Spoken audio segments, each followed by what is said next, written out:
Simon, guys, I hope you're all doing so well. I welcome you all to today's episode, and I've been missing you so much, guys. So you just watch a video of the president of South Africa, Cyril Ramaphosa, with the premier of Gauteng province in South Africa, Panyaza Lesufi. So they were in that, they were actually attending that yearly program of Islamic religion, King early heart of some sort of lapho wenza izinto zakhona or those things of Islam. So man, especially here in South Africa, currently in South Africa, it is a season of elections. So leaders of different political parties, they attend churches, they go door to door and engage people. They do all these manner of things so that they can actually be visible in the society, so that they can be seen as people who embrace everything in the society, who loves all the people in the society, whatsoever. So it's that period of elections in South Africa, hence they're doing all these things. You're not actually surprised with regards to what the president and the premier of Gauteng are doing. Or they've been attending churches, Christian churches, they've been attending Ushembe Church, Amanazareta. The president even attended ZCC when they went into Moria during the times of April, during the times of Easter, whatsoever these of Christians. So these people, or these politicians, or these so-called leaders of this country, they visited different churches for the purpose of actually engaging or supporting all the religions whatsoever.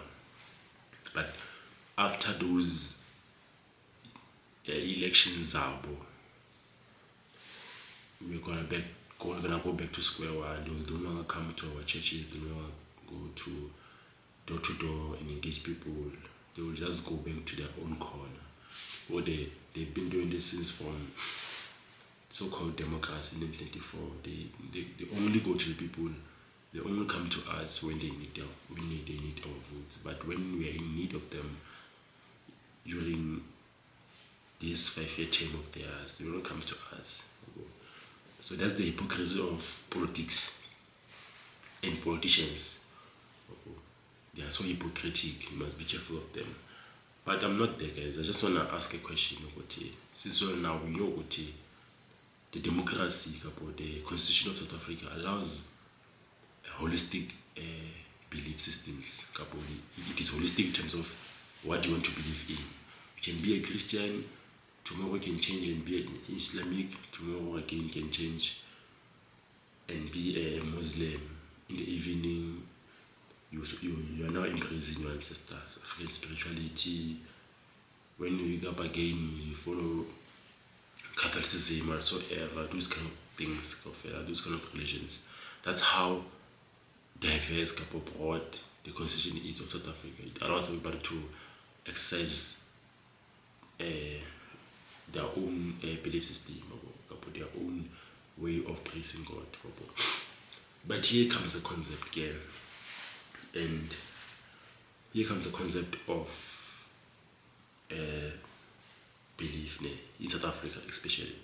Other countries, guys, they respect their own belief systems. China, they know what do they stand for in terms of what they believe in or what they pray to.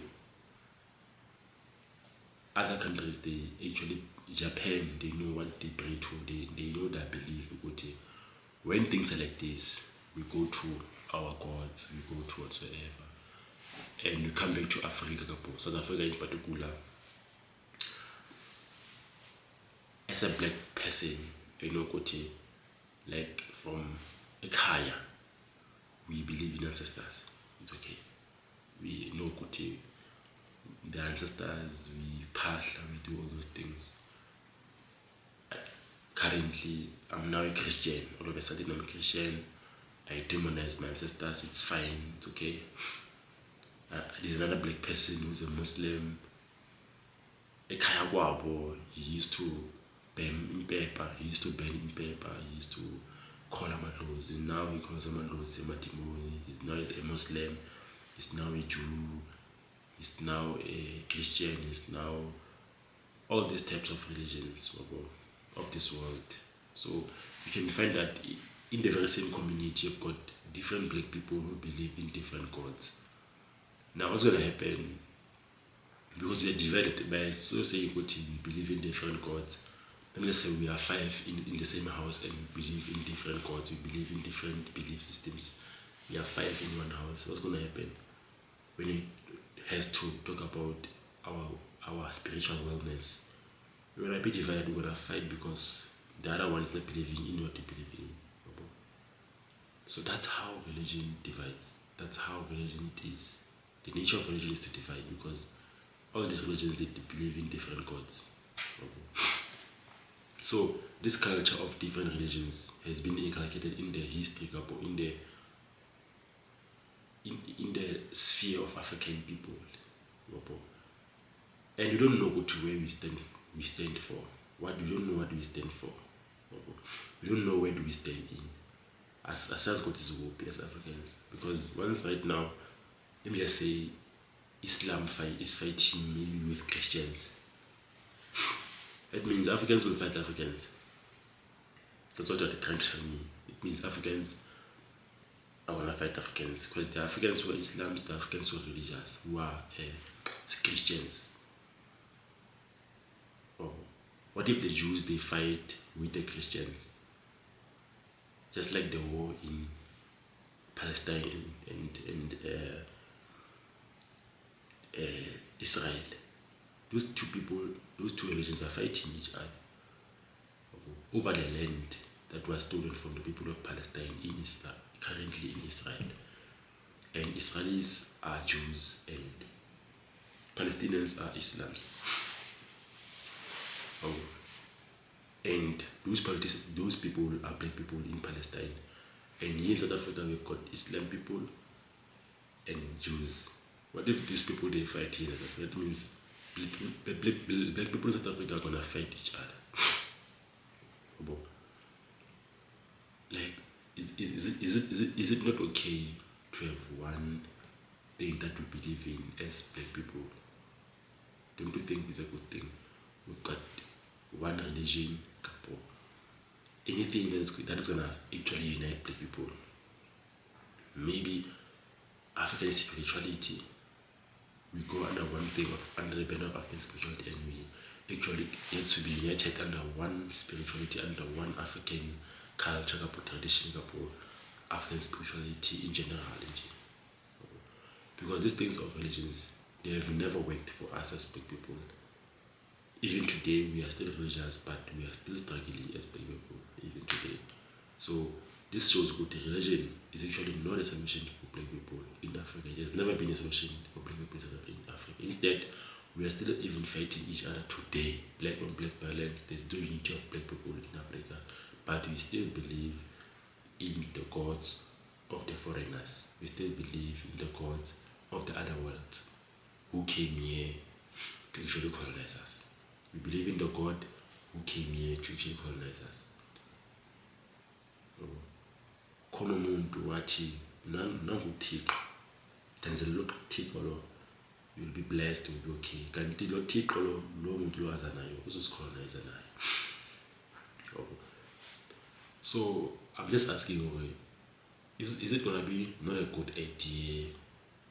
Is it a good idea for us as black people to unite under one thing, under one spirit, under one belief, under one thing that we know good, this one is going to take black people forward? And some people are saying good, African spirituality is going to unite black people around the world and even here in Africa. Because why? They're saying good, African spirituality is way of life for African people. It's the way of finding our truth. It's the way of finding our roots as black people. Ukuthi siphuma kuphi and where are we going? But religion, it came in Africa. It was not born in Africa. Religion came in Africa by certain people from Europe. Then we decided to adopt. We decided to adopt this Christianity. We decided to adopt this Islam. We decided to adopt this Jew. We don't know the origin of these things, but we decided to adopt them during the times of colonization and apartheid. And even today, we are still colonized as African people and blacks in general. So this shows that religion has got negative impact towards our spirituality, mentality, and our emotions. We don't love each other as black people. We hate one another. We practice self-hate on an everyday basis. And religion does not give those tactics of what? Of self-love. Christianity does not give those tactics for black people to love each other. It does not speak to me as a black person. I don't see myself in the Bible. I can't imagine myself as those people in that Bible. Bo John, Johan, those names are foreign to me. I mean, I'm used to Bo Mpo, I'm used to Bo Mtabile, I'm used to those words. I'm used to Bo Mkhono Mantopa. I'm used to Bo Imboni, Uzulezwe, Ukhatebe, Ubungani. I'm used to those kind of words. I'm used to those kind of characters who fought colonization. I'm used to Bo Umutwa. I'm used to Bo Kimbango. I'm used to such characters, Bo Sanzanga Kona. I'm used to Bo Mushweshwe.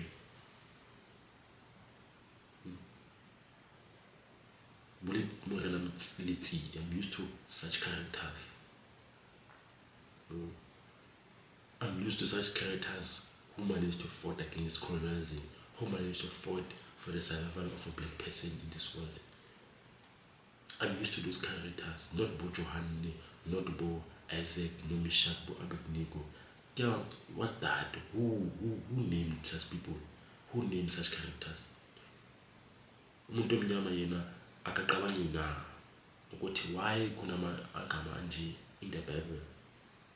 And even though, let me just say that those names are African, but the Bible does not speak to the conscience of a black person.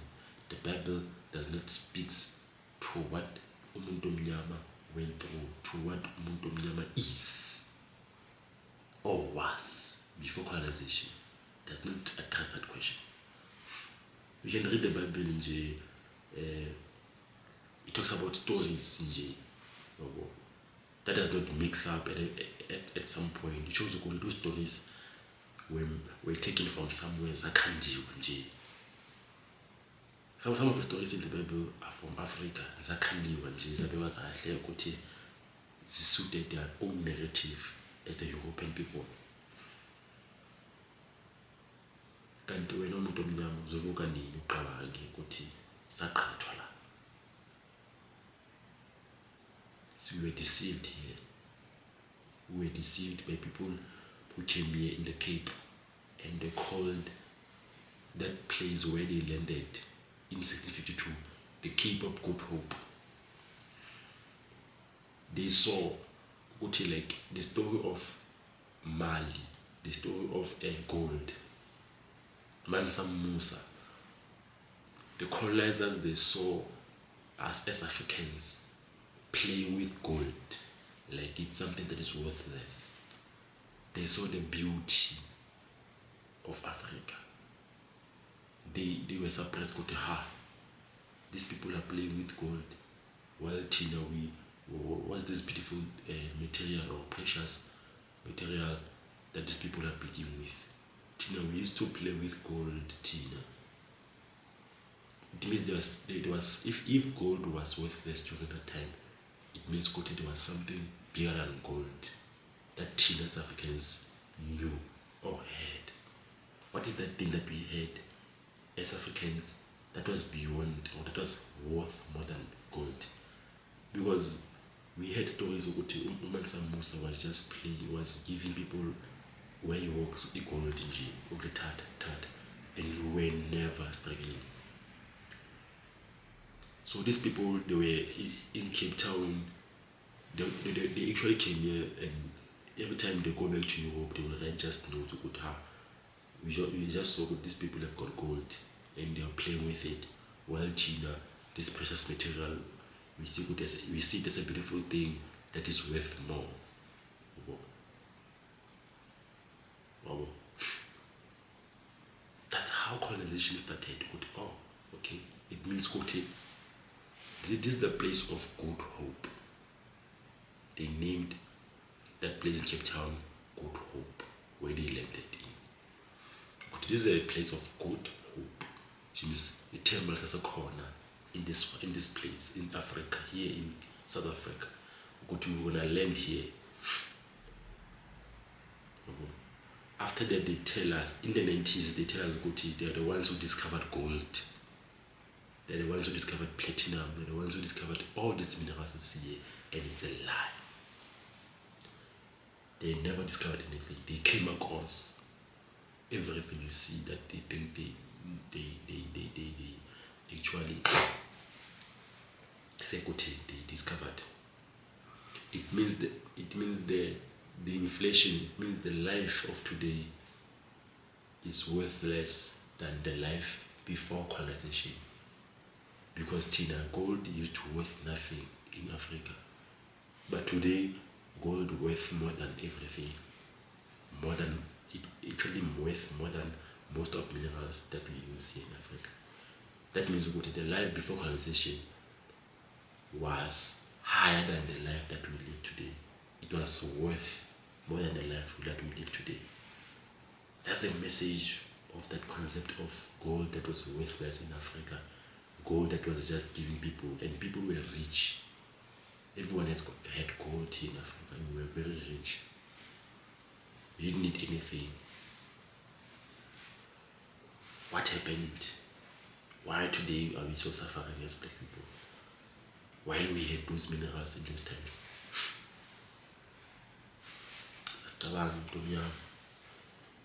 Let us practice those teachings of Imboni, Dr. Zozakate. Let us practice those teachings, and play them out in our lives so that we can better ourselves in terms of shaping our minds, decolonizing our minds, so that we can literally be better people in this world.